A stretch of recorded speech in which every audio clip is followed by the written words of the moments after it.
This weekend, for our edition of The Dish, we want to take a step back and focus on the restaurant workers who have been among the hardest hit by the pandemic crisis. In the first wave of 700,000 job losses in March, 60% were bar and restaurant employees. And that same month, the National Restaurant Association estimated that a 3-month shutdown could mean the loss of up to 7 million jobs. But there are some bright spots amid the devastation.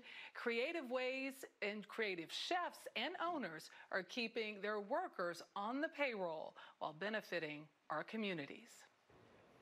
Once rated best restaurant in the world, 11 Madison Park's dining room now sits idle. I miss my team. Usually there's 250 people working in this restaurant.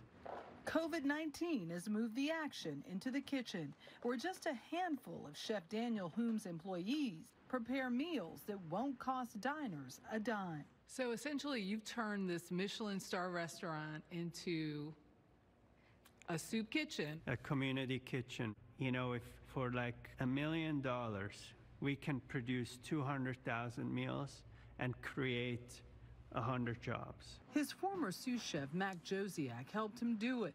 He runs the nonprofit Rethink Food. Rethink originally started as an organization that collected excess food and then redistributed it to local nonprofits.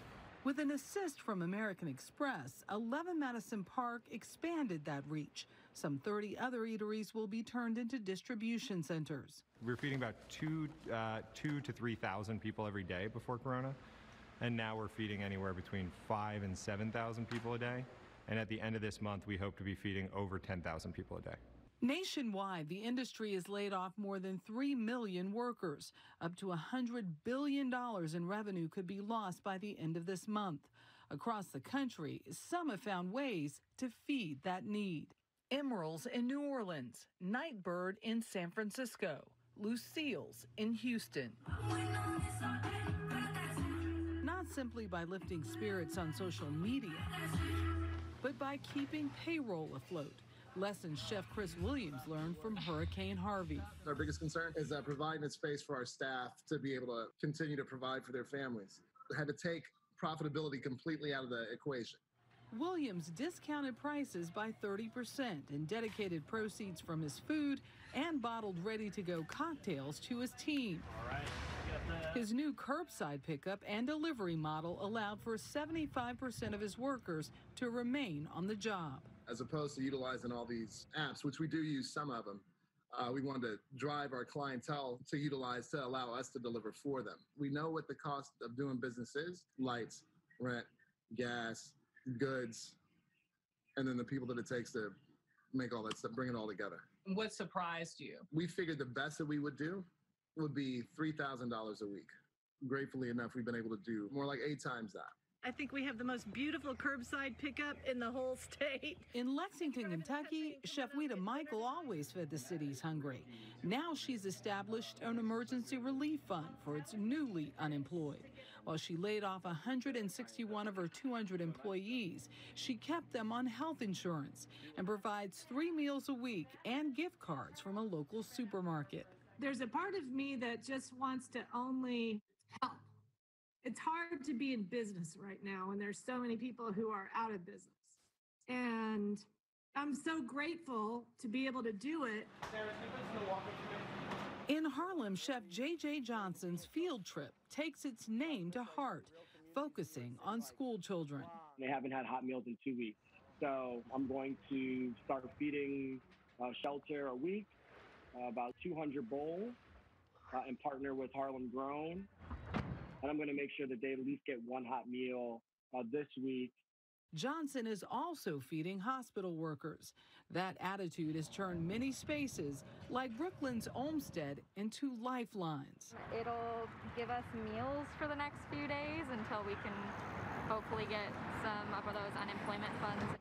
Chef owner Greg Backstrom partnered with Maker's Mark, Brooklyn's hometown barbecue, and its distributors to turn his storefront into a food bank. We're able to feed, several hundred of people a day with no end in sight. You notice the people coming to get the food? They look familiar? That part is pretty impactful. Like, You get to a place where you're seeing a couple of people that used to work for you. Take a gallon of milk, please.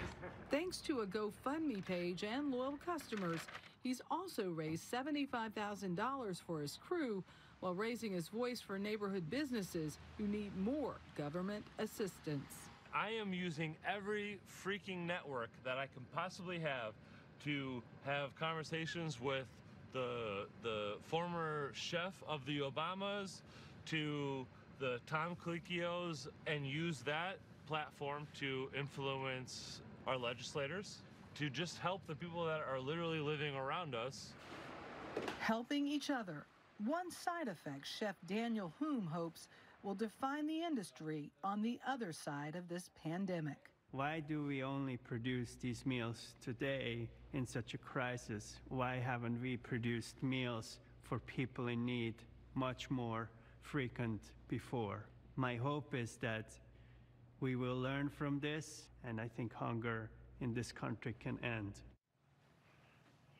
It's an emotional subject for them. It is an emotional time for them. Some of them are quite angry, though. They're angry over the fact that, they can survive, but it's the little mom and pop restaurants who can't. So they're speaking up for them because they don't have the same voice. They're making sure that their words and their emotions are being felt.